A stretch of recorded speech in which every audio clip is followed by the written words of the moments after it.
है ना। Good morning बच्चों, कक्षा 10 में इंग्लिश ग्रामर में मैं आप लोगों को कल पढ़ाया था। यहाँ देखिए प्रेजेंट टेंस में इतना पढ़ा चुका हूँ। प्रेजेंट टेंस में टू बी के प्रयोग और प्रेजेंट टेंस में ही है टू के प्रयोग, प्लस उसके साथ साथ जो है टू बी की क्रिया के प्रयोग और हैव की क्रिया के प्रयोग ये पढ़ा चुका हूँ। अब आज पास्ट टेंस। पास्ट टेंस इसके हिंदी क्या है?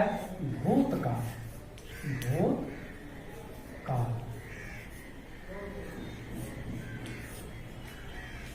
और इसकी पहचान है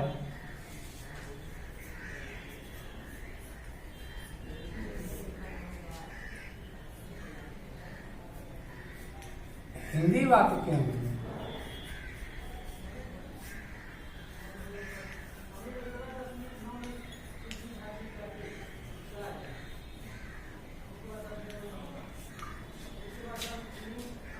में जब था, थी, थे, आज, आते हैं,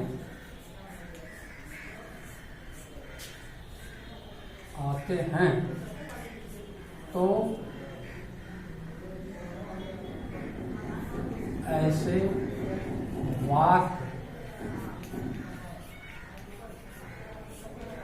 पास्ट टेंस में होते हैं। पास्ट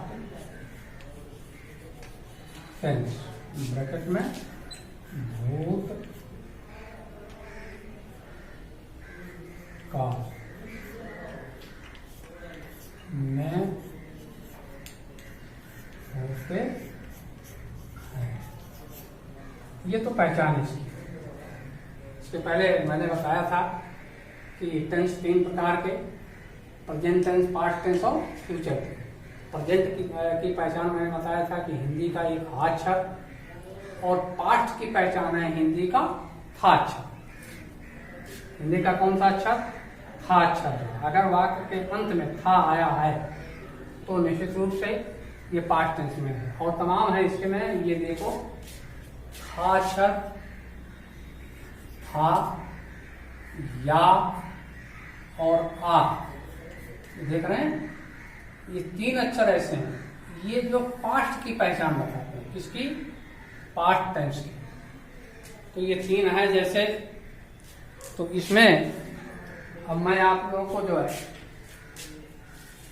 ये पहचान मैंने लिखा दिया है, लेकिन अब इसमें जो है मैं आप लोगों को जो है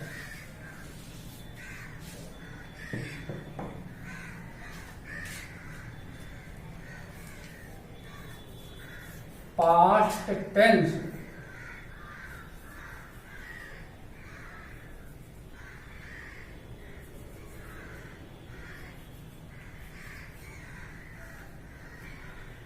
में टू बी के प्रयोग। पास्ट टेंस में टू बी के प्रयोग, इसको मैंने बताया कि टू बी की क्रिया, ये मैंने बताया भी है और फिर एक बात सुन लीजिए। टू बी की क्रिया है, टू बी की verb is, and, are, was और वेयर। ये इनको हम कौन सी क्रिया कहते हैं? टू बी की वर्ब, जिसमें इज, एम, आर ये तीन, ये भी देख लीजिए। इज, एम, आर का प्रयोग हम प्रेजेंट टेंस में करते हैं। किस टेंस में? प्रेजेंट टेंस में। और वाज, वेयर का प्रयोग, ये वाज, वेयर का प्रयोग ये प्रेजेंट नहीं, इसमें पास्ट टेंस में होता है। देखो इज, एम, आर का प्रयोग किस टेंस में होता है? टू बी के प्रयोग की क्रिया, टू बी की क्रिया प्रेजेंट टेंस में इज, एम, आर के प्रयोग होते हैं। और पास्ट टेंस में वाज वेयर के प्रयोग। ये आपको मैंने पढ़ा दिया है पहले ही। इजएनआर के प्रयोग जो है टू बी के प्रयोग पढ़ाया हूँ, टू बी के प्रयोग में इन्फिनिटिव टू के प्रयोग भी पढ़ाया हूँ। और अब आप जो है पास्ट टेंस में टू बी के प्रयोग देखिए। पहला, तो इसकी पहचान मैंने लिखा दिया है आप लोगों को। हिंदी वाक्य के अंत में जब था थी से आया हुआ है तो उसे क्या कहते हैं? Past tense. और पास्ट टेंस में टू बी के प्रयोग में ये होता है, पहला सेंटेंस क्या है? Affirmative sentence. और ये टू बी के प्रयोग में कब होती है क्रिया? आप जानते हैं, जब था थी के साथ कोई मेन वर्ब का प्रयोग ना हो तो ऐसी क्रियाओं को वहां हम टू बी के रूप में प्रयोग करते हैं। अब पहला सेंटेंस है अफर्मेटिव सेंटेंस।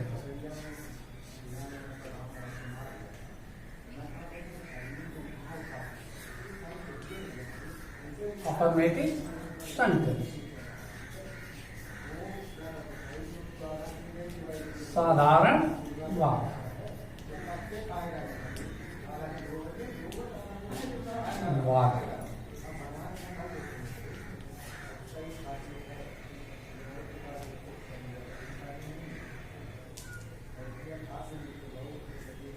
ऐसे वाक्य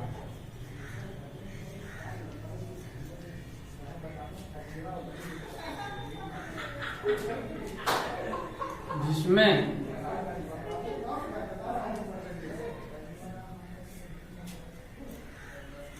ना तो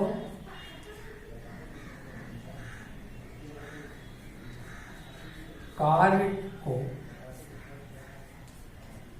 मना किया जाता है, मना किया जाता है, और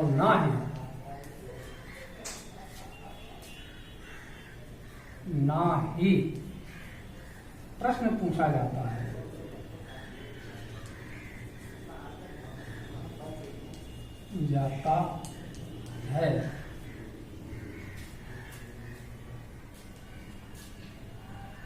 ना ही प्रश्न पूछा जाता है तथा वाक्य के अंत में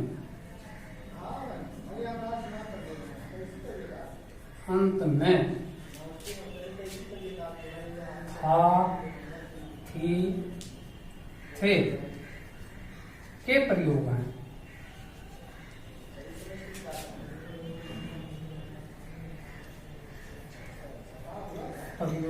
हैं। तो अनुवाद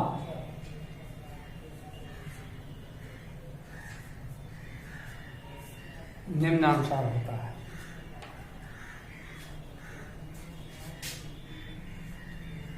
निम्न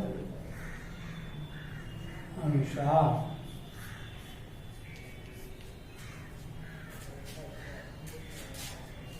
होता है।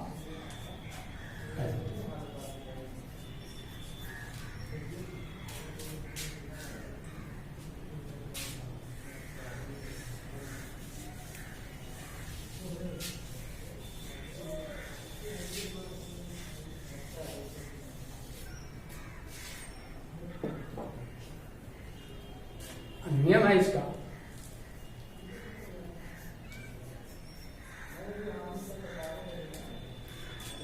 सबसे पहले सब्जेक्ट,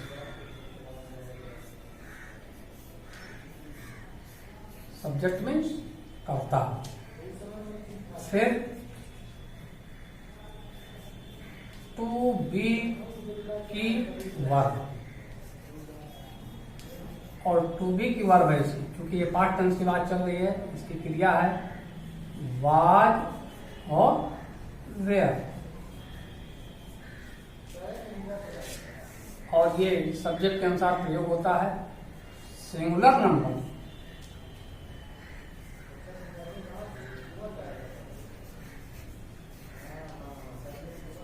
नंबर सब्जेक्ट के साथ वाज का प्रयोग, और प्लूरल नंबर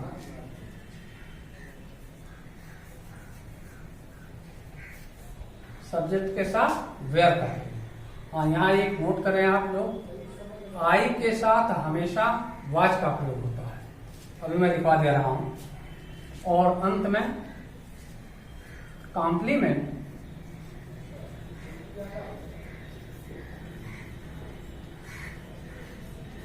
तथा सबसे अंत में फुल स्टॉप। फुल स्टॉप, और फुल स्टॉप का ये चिन्ह है, ये चिन्ह जरूर लगेगा। जैसे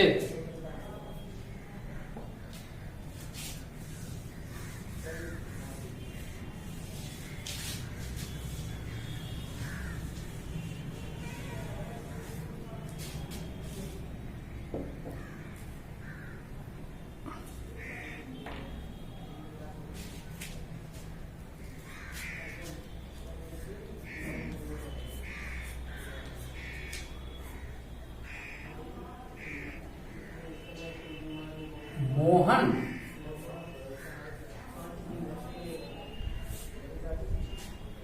मैदान में था। मोहन मैदान में था। तो सबसे पहले सब्जेक्ट मोहन वाज, चूंकि मोहन देखिए सिंगल नंबर में है इसलिए क्रिया was. Mohan was in the field, FIELD। जैसे वे बाग में थे। वे बाग में थे, तो इसका क्या होगा? वे के अंग्रेजी they. They were in the garden, GARDEN, और अंत में फुल स्टॉप। क्लियर हुआ? मतलब ये सीधा सा है।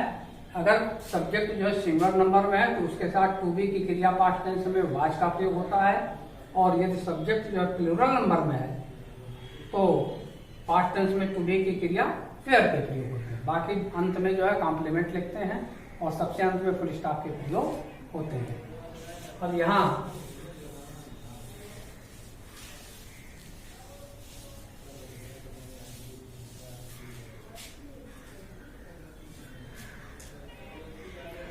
नोट आप लिखें,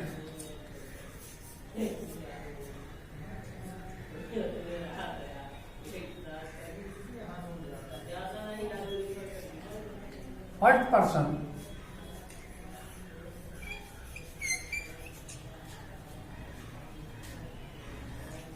के प्रोनाउन, थर्ड पर्सन के प्रोनाउन आई के साथ हमेशा, आई के साथ हमेशा पास्ट टेंस में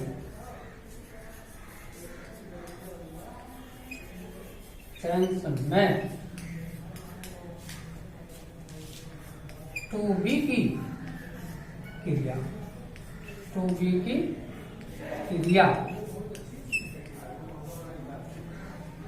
वाज का प्रयोग होता है।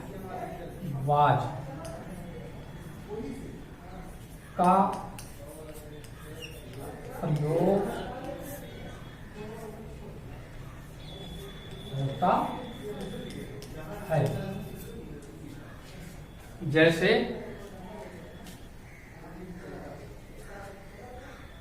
मैं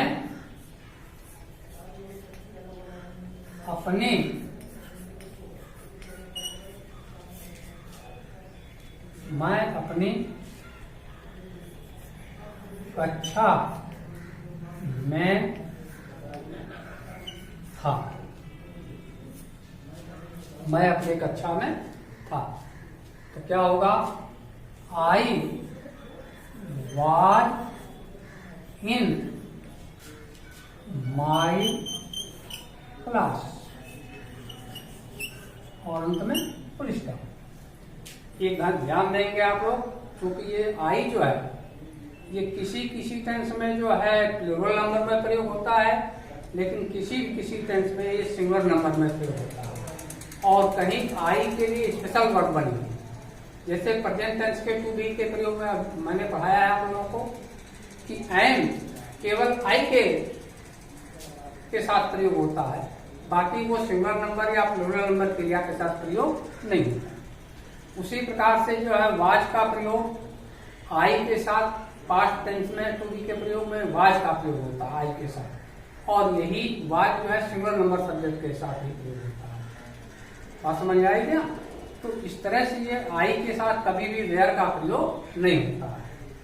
तो इसलिए मैंने नोट में आप लोगों को लिखा भी दिया है कि, और इसको याद रखेंगे आप लोग हमेशा। अगर नहीं याद करेंगे तो फिर आप लोग गलती कर बैठेंगे। और इसके बाद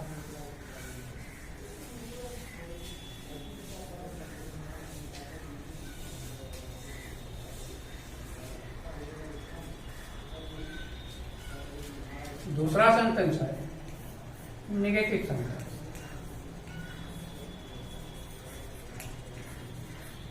नेगेटिव सेंटेंस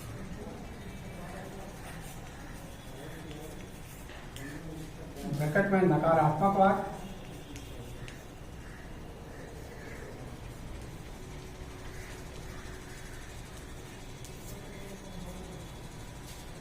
जब हिंदी वाक्य के बीच में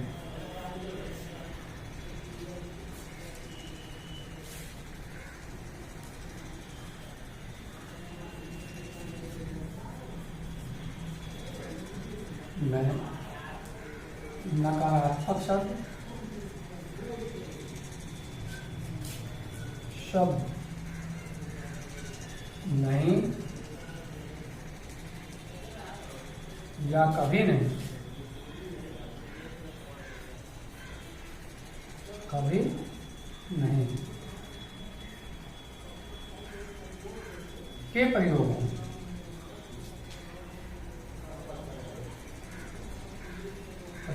हों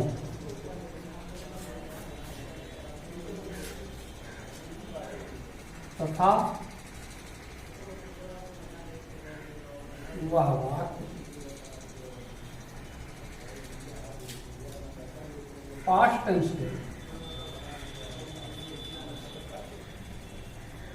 के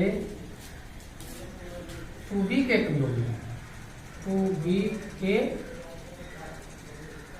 प्रयोग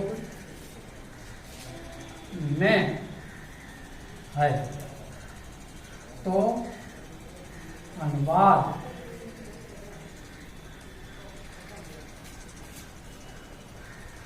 निम्न नियम के अनुसार होता है।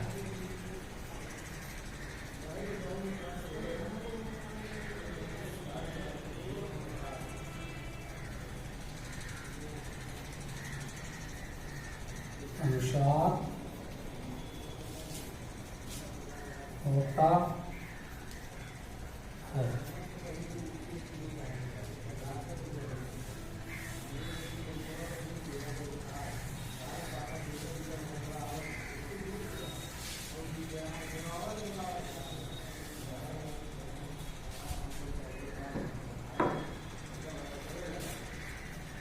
नियम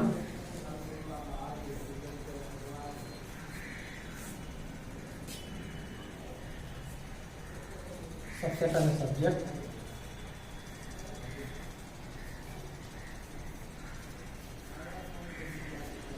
फिर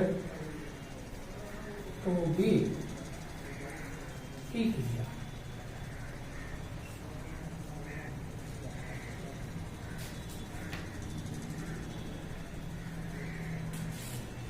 टू बी की क्रिया, टू बी की क्रिया है वाज और वेयर। और इसका प्रयोग आप जो है सब्जेक्ट है सिंगल नंबर,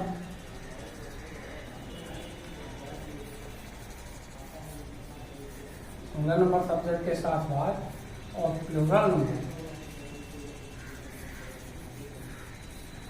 सब्जेक्ट के साथ वेयर, फिर नॉट या नेवर, नहीं के अंग्रेजी नॉट और कभी नहीं के अंग्रेजी नेवर, और फिर कॉम्प्लीमेंट,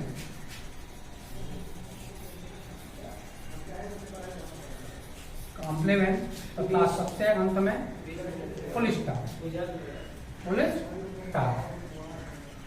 जैसे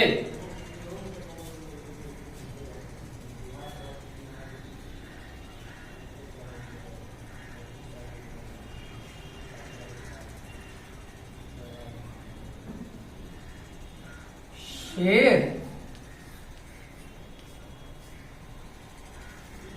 जंगल में नहीं था, तो क्या होगा? The lion was not in the forest, FOREST और अंत में फॉरेस्ट, एक जंगल में नहीं था। इसी प्रकार से अगर सब्जेक्ट जो है प्लूरल नंबर में होगा तो वेयर का प्रयोग यहाँ होता है। और इस प्रकार से 2 सेंटेंस खत्म हो गए, बाकी आप लोगों को कल पढ़ाया जाएगा।